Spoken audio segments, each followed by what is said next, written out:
नमस्कार। तेज हरियाणा पर राजस्थान चुनाव में आपका बहुत बहुत स्वागत है। आज हम जिक्र करेंगे हनुमानगढ़ की विधानसभा भादरा का। यहाँ पर बागियों ने अक्सर ही दलों को तीन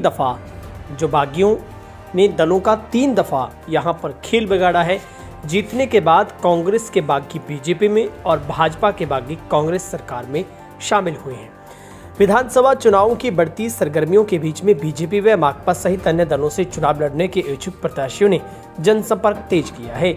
भादरा विधानसभा में अब तक हुए चुनावों में कांग्रेस व निर्दलीयों के अलावा जनता पार्टी, भाजपा, माकपा पार्टी के मतदाताओं ने आजमाया है। भादरा इलाके की राजनीति में बाकी प्रत्याशियों का बोलबाला रहा है। 1993 में चौधरी ज्ञान सिंह ने कांग्रेस से विद्रोह कर चुनाव जीता, तो वर्ष 2003 में चुनाव के दौरान डॉक्टर सुरेश चौधरी ने कांग्रेस से विद्रोह करके चुनाव निर्दलीय जीता। 2008 की बात करें तो बीजेपी से बगावत करने के बाद जयदीप डूडी ने निर्दलीय चुनाव जीता।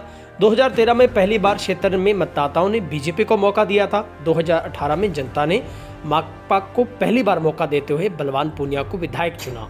भादरा विधानसभा क्षेत्र में 1952 से लेकर 2018 तक हुए 16 विधानसभा चुनाव में 1952, 67, 72, 80 व 98 के चुनाव में कांग्रेस विजयी रही है। कांग्रेस ने पिछली जीत विधानसभा चुनाव 1998 में दर्ज की थी। इसके बाद भादरा विधानसभा सीट पर कांग्रेस को हार का सामना करना पड़ा है। कांग्रेस को समय समय पर बगावत के चलते भी पराजय का सामना करना पड़ा है। दरअसल 1990 के चुनाव में विधायक लालचंद डूडी ने सिद्धमुख नहर बनाने के नाम पर जनता से वोट मांगे। दूसरी बार जनता दल से विधायक चुने गए और लालचंद डूडी ही एकमात्र विधायक रहे जो लगातार दूसरी बार विधायक बने, किंतु दोनों पार्टी अलग अलग रही। विधायक लालचंद डूडी कैबिनेट में वन मंत्री थे। इसी दौरान सिद्धमुख नहर के लिए यूरोपीय आर्थिक समुदाय ने आर्थिक सहयोग स्वीकृत किया व सिद्धमुख नहर का काम शुरू हुआ। 1993 के चुनाव में कांग्रेस ने ज्ञान सिंह को टिकट काटकर मतदाताओं की बदलाव की भावना को देखकर डॉक्टर सुरेश चौधरी को टिकट दिया, मगर मतदाताओं ने बगावत कर चुनाव लड़ रहे चौधरी ज्ञान सिंह को विधायक चुन लिया।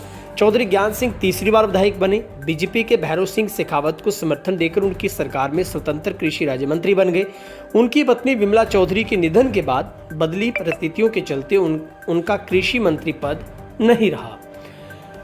2013 के चुनाव में भाजपा लहर में संजीव बेनीवाल विधायक बन गए। इसके बाद भाजपा को विधानसभा चुनाव में भादरा से पहली बार खाता खुला, जबकि माकपा प्रत्याशी बलवान पूनिया दूसरे स्थान पर रहे। वर्ष 2018 में उन्हें चुनाव में बीजेपी ने संजीव बेनीवाल को टिकट दी, वहीं पर कांग्रेस ने डॉक्टर सुरेश चौधरी को टिकट दी। माकपा ने बलवान सिंह पूनिया को मैदान में उतारा और वह भाजपा व कांग्रेस को हराकर भादरा विधानसभा क्षेत्र से पहली बार माकपा का खाता खोलने में सफल हो गए। वर्तमान की बात करें तो विधानसभा 2023 के चुनाव में बीजेपी ने संजीव बेनीवाल को अपना प्रत्याशी बनाया है।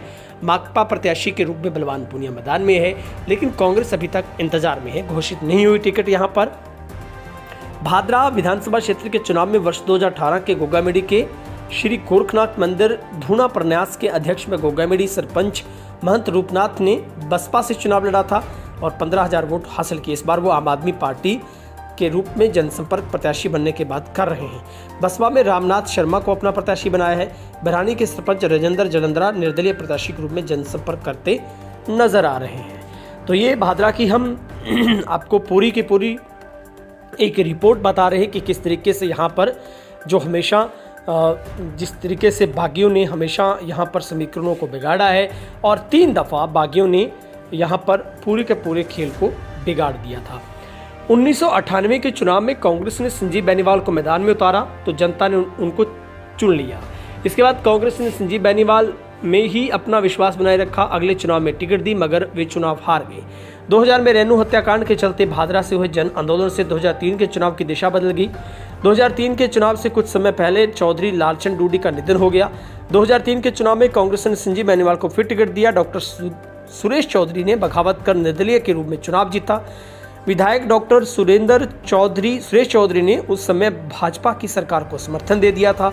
हालांकि भाजपा ने 2003 के चुनाव में चौधरी लालचंद डूडी की पत्नी विमला देवी डूडी को टिकट दिया था। तो ये भादरा सीट का पूरा हम लेखा जोखा आपको बता रही थी कि यहाँ पर किस तरीके की स्थिति बनी हुई है और इस बार के समीकरण क्या बनते हैं, क्योंकि बलवान पूनिया एक बार फिर से सब पर भारी पड़ रहे हैं। मगर जिस तरीके से बीजेपी ने जो बेनीवाल को फिर से मौका दिया है और उन पर इस बार दाम खेला है। तो ऐसे में अब देखना ये है कि क्या यहाँ पर इस बार समीकरण रह सकते हैं, क्योंकि यहाँ पर पहले से ही जो बलवान पूनिया वो मैदान में है, मगर संजीव बेनीवाल क्या कुछ कर पाते हैं। कांग्रेस किसको इस बार टिकट थमाती है, लेकिन बागी हमेशा बगावत करते हैं और यहाँ के चुनावों का समीकरण बदल जाता है।